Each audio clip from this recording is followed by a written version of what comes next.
Yoga Brut, épisode 2, Abhyasa, la répétition de l'expérience dans une direction juste. On parle souvent de discipline dans le yoga, de pratique régulière, de continuité. Mais dans les faits, être constant n'a rien de simple. On a un métier, une famille, des obligations, le mental change, le corps change, l'envie aussi. Alors comment continuer malgré ces variations? C'est là qu'intervient Abhyasa. Abhyasa, la répétition de l'expérience dans une direction juste, que j'aime définir comme la répétition de l'expérience qui fonctionne. C'est revenir vers ce qui a déjà fait ses preuves pour vous. Bhagavad Gita, chapitre 6, verset 35. Oui, le mental est difficile à maîtriser et il est instable, mais on peut l'apaiser grâce à la pratique répétée et grâce au détachement. Dans les Yoga Sutras, Abhyasa signifie la répétition de l'expérience dans une direction juste. Rien de spectaculaire, pas de quête d'exploit, simplement revenir. Revenir encore et encore vers ce qui stabilise. Abhyasa, ce n'est pas pratiquer tous les jours de la même manière. Ce n'est pas forcer une routine.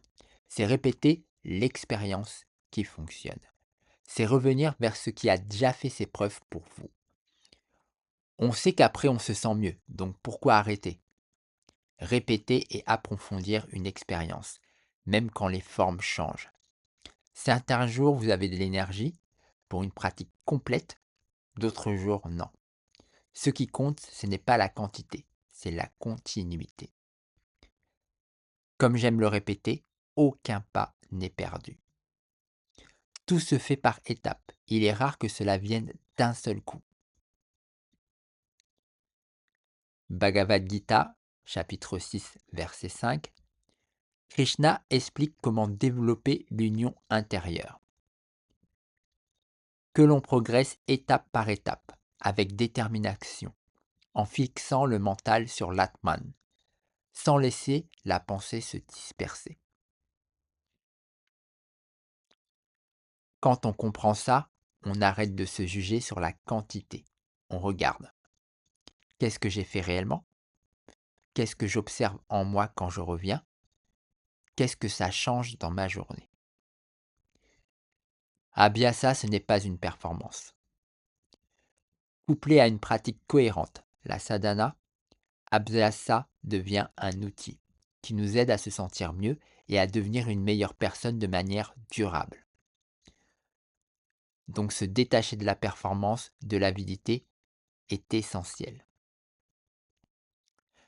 D'après mon expérience, le progrès se fait par étapes et dans le temps. Quand on débute, même 5 minutes peuvent aider une journée, pour un mieux-être et surtout quand on est débutant. Idéalement, 20 minutes matin et soir apportent de vrais effets. Abhyasa est un entraînement concret qui permet de développer le calme, la bienveillance et la vigilance dans un premier temps. Il faut accepter qu'il y aura des jours avec et des jours sans, qu'on ne sera pas toujours clair, et c'est normal.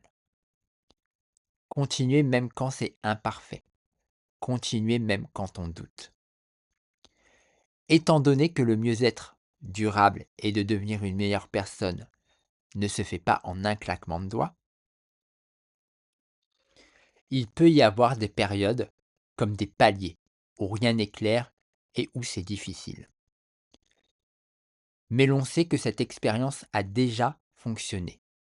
Et d'après mon expérience, en continuant, même quand tout vacille autour de soi, c'est qu'un changement va se faire en nous.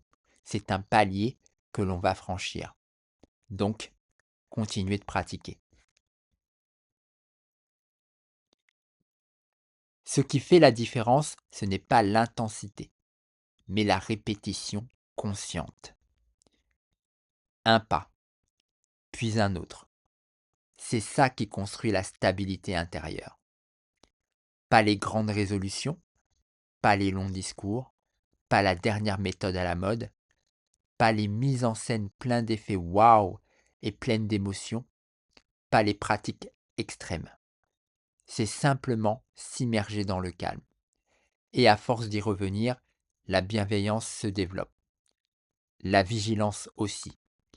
Et les deux ensemble créent plus de clarté. À force, Abhyasa développe quelque chose de très concret en nous. Avec le temps, Abhyasa rend la pratique plus autonome. On dépend moins du professeur, moins des conditions parfaites, moins du contexte. On apprend à pratiquer parce que ça nous stabilise. On stabilise l'intérieur. On s'entraîne à gérer l'impermanence autour de nous. C'est là qu'Abhyasa devient réellement transformateur, quand la pratique commence à déborder dans la vie quotidienne.